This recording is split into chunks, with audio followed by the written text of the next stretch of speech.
For our Pasig River Report, Unilever, the country's leading manufacturer of fast-moving consumer goods, and are active in the community of Paco, where they have their headquarters. Unilever installed wastewater treatment plants to make sure Unilever's operation does not pollute the river.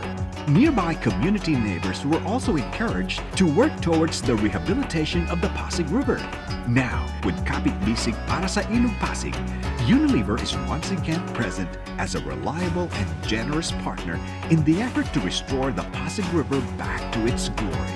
Providing 1 sack of rice and family hygiene packs for each relocatee family from Paco. Well, I feel that all of us have to make an effort to keep the Pasig River clean. And if we do that, it will be a real big thing for our kids and for future generations. With your help, the river will flow with life again. Be updated with our progress on the Pasig River cleanup on the Pasig River Reports.